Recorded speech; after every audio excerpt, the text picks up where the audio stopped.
as we're taping this session, it's January 3rd, 2020. So we all have 2020 vision now. To use a really corny joke one of my cousins sent me.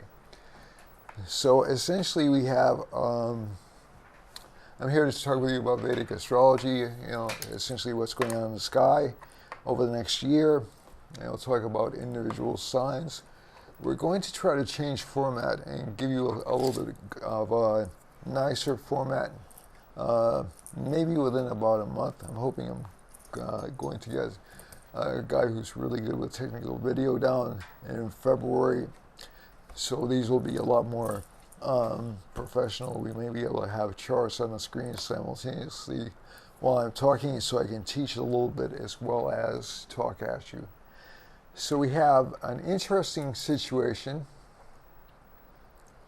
going on right now, and actually it's funny because we have, there were certain things that came up, and I was going over them as I was reviewing some of my, thinking back to some previous broadcasts. We've had problems in Iraq. And the latest one is a real problem. Apparently, the top general in Iran was killed in one of the bombings in Iraq. There's also a bunch of bush fires happening, circling Australia basically right now. There was a problem, and I remember looking at Australia over the past couple of months and saying, what could possibly be going wrong in Australia? Australia seems like such a nice and civil place.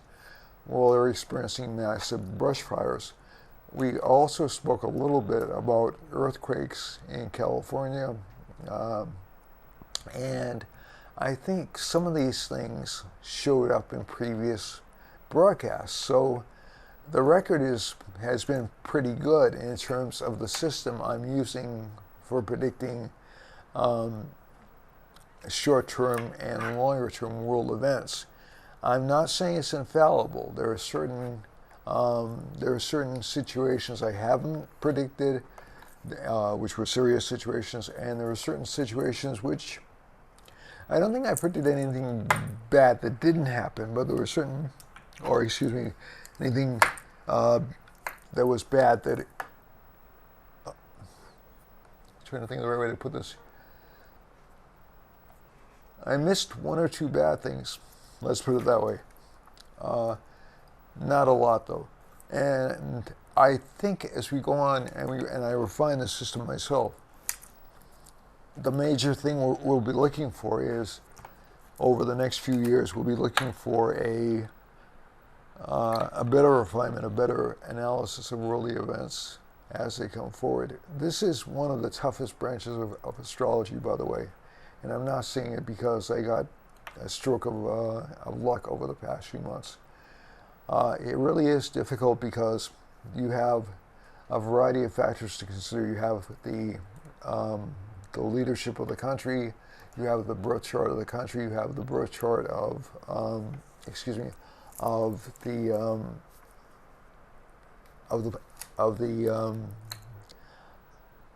the leaders.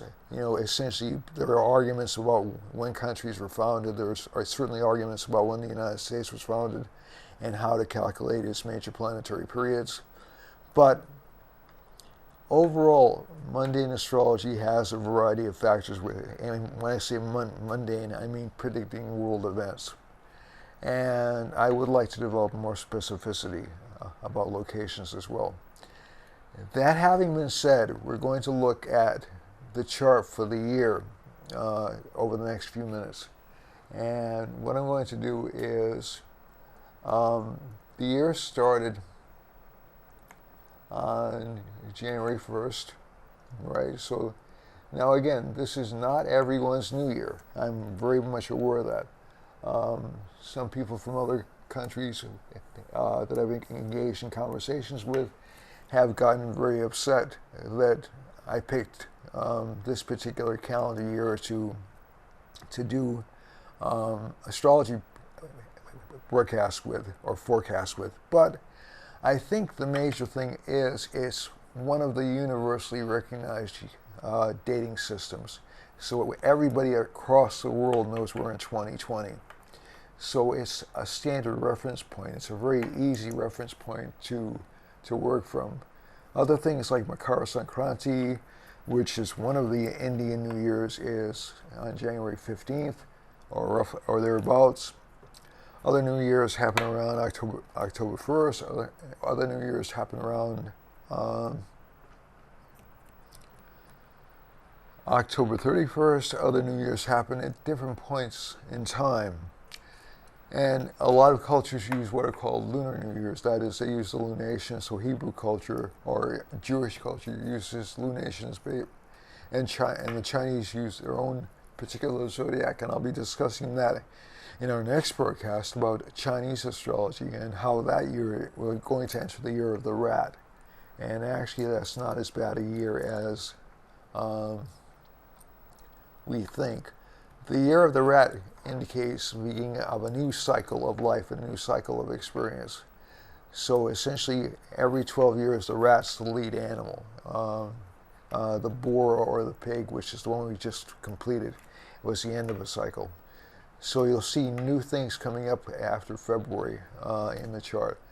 Also, I want to take just one moment or just a few minutes to talk about the dance of Saturn and Jupiter into Capricorn.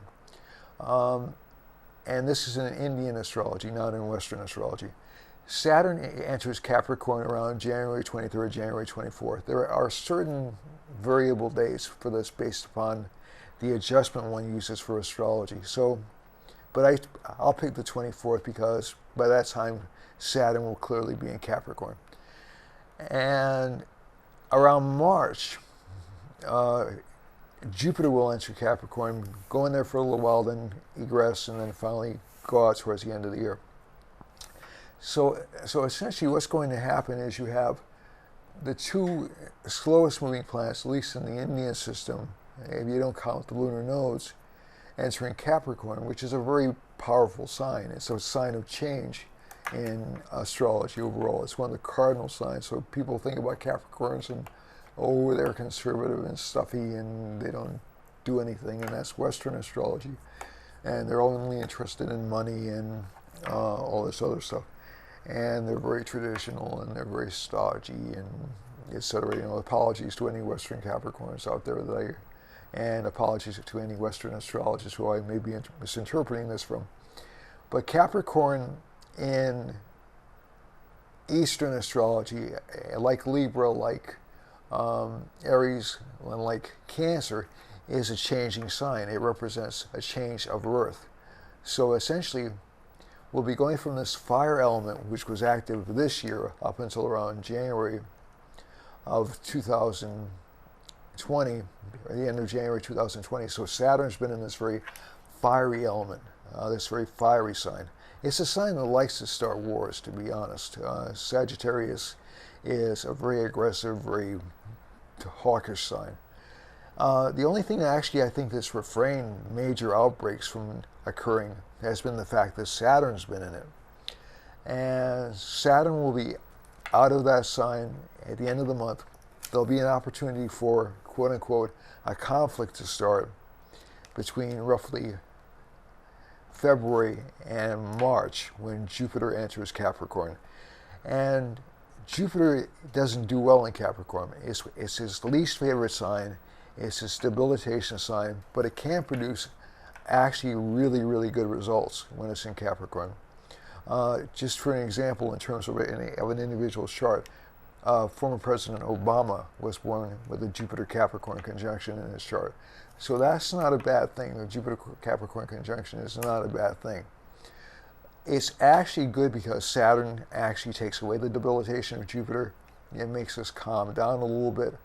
So the period at which you'll see people's emotions and people's tensions rising more quickly will be February, when Mars is in Sagittarius. Mars enters Sagittarius, and you'll also see a lot of, it'll be a very sensitive time diplomatically, and you may see a few, I would call them minor wars or minor skirmishes or police interventions occur during that time. Very quick. I don't think you'll see anything like a major war starting, although a lot of my fellow astrologers actually are taking that position. But I don't get that impression from this year.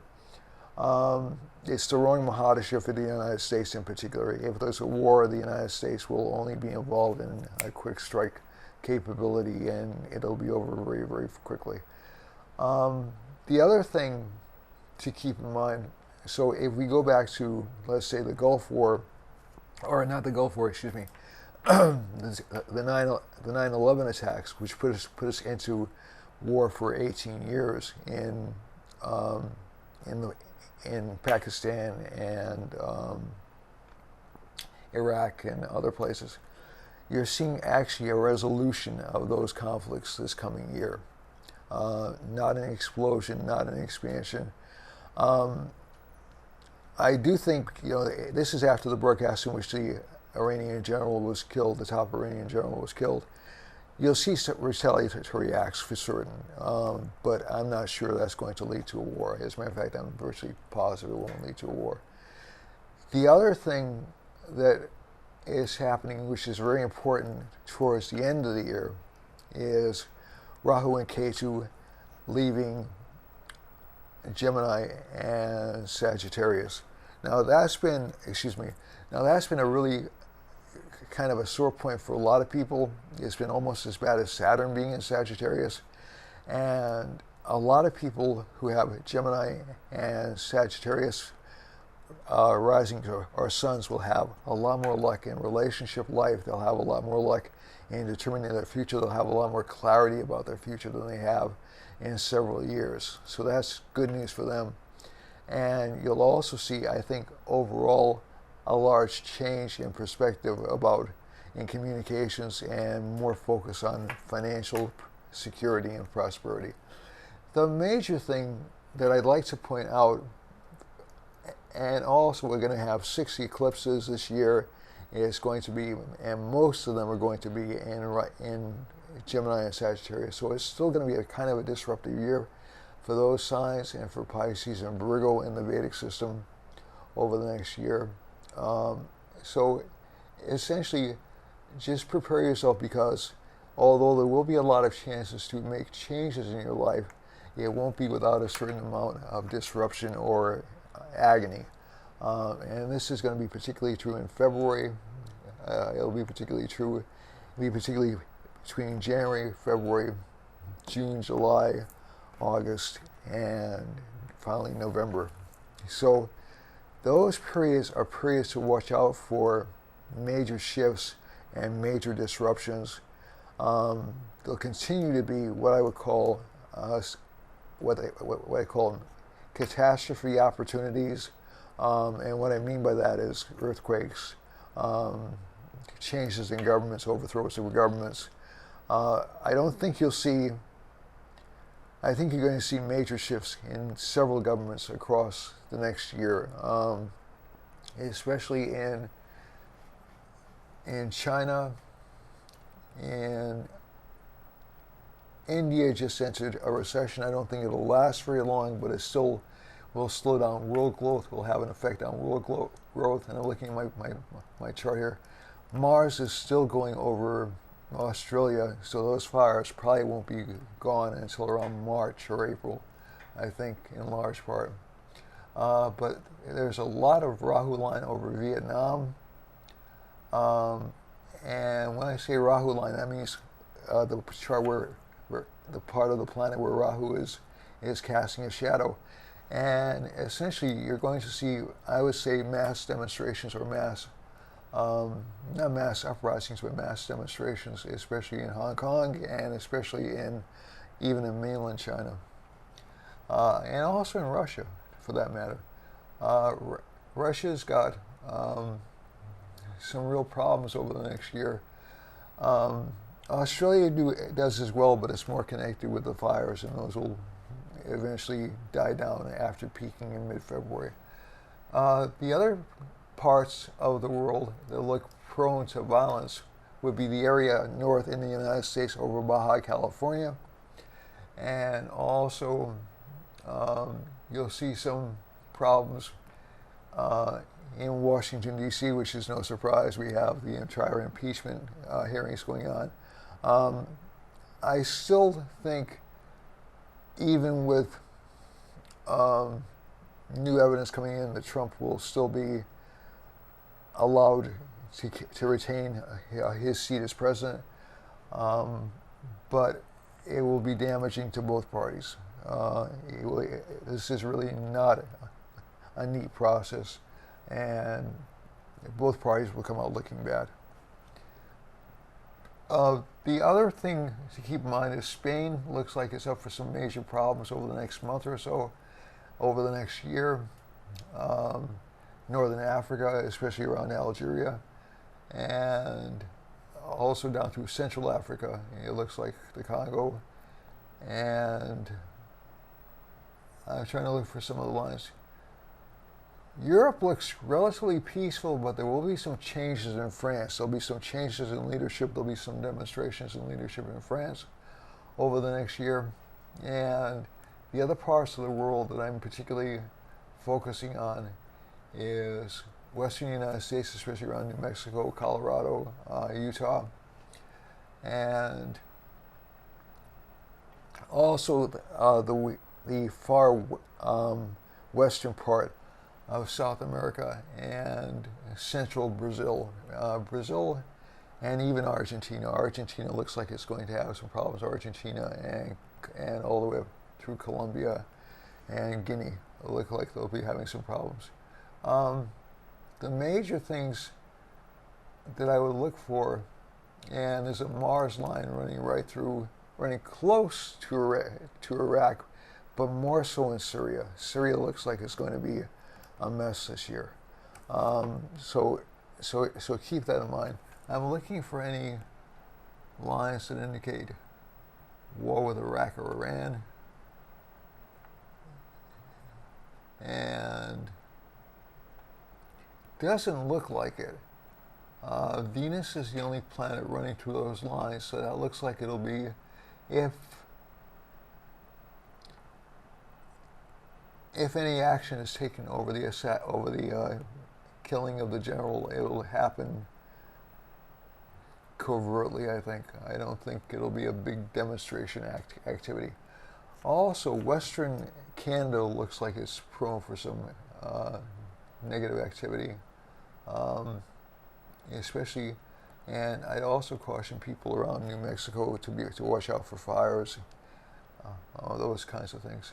So that's the world map. Those are the problem areas that I'm seeing. This is a global view. I'll get into more specifics as I go into future broadcasts.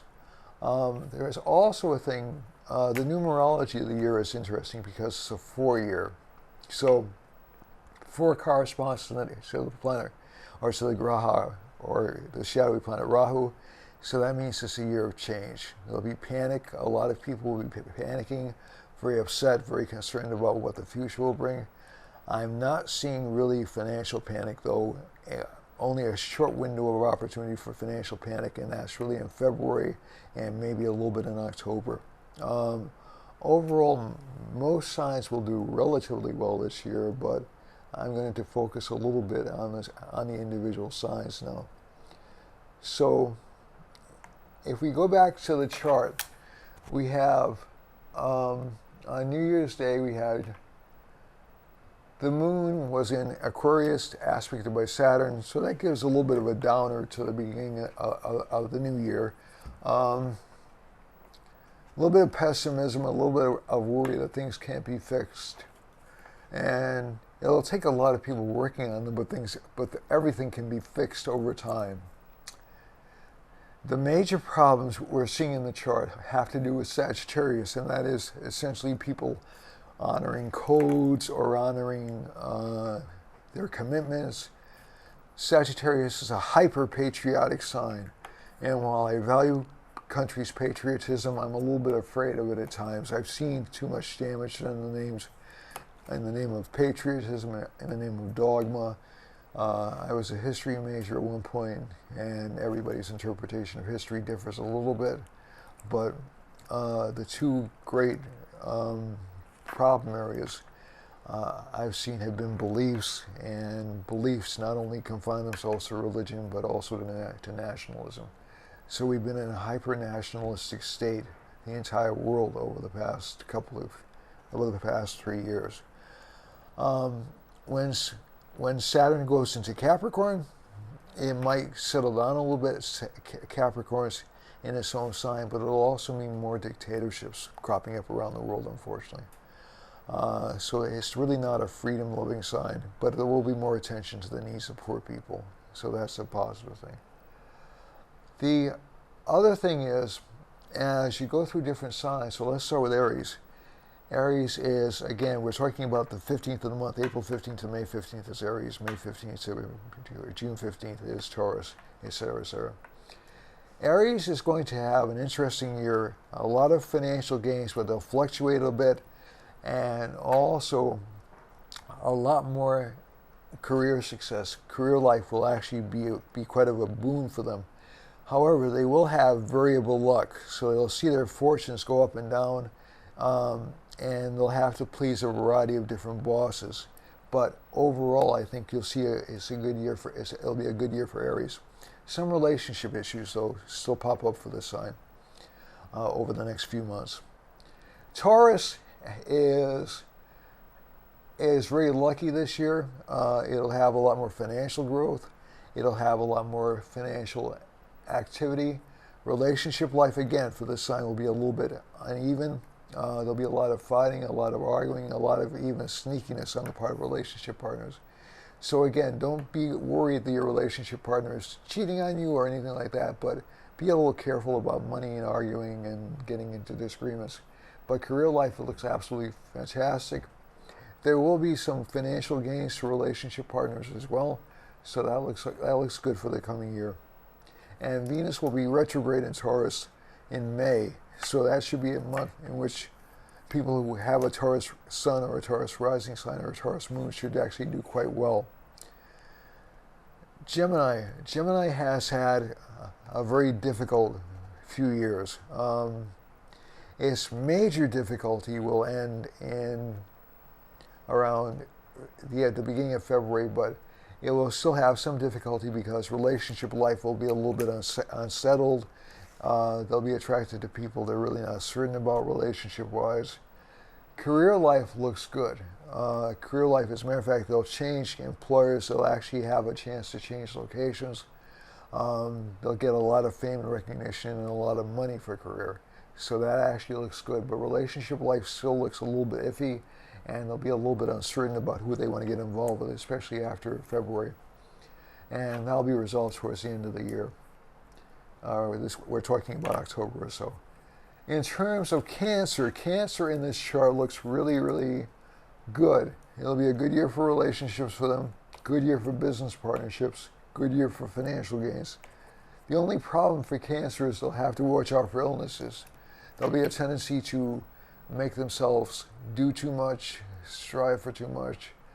They'll be very susceptible to health problems. They should watch out, in particular, for the stomach area and the intestinal area.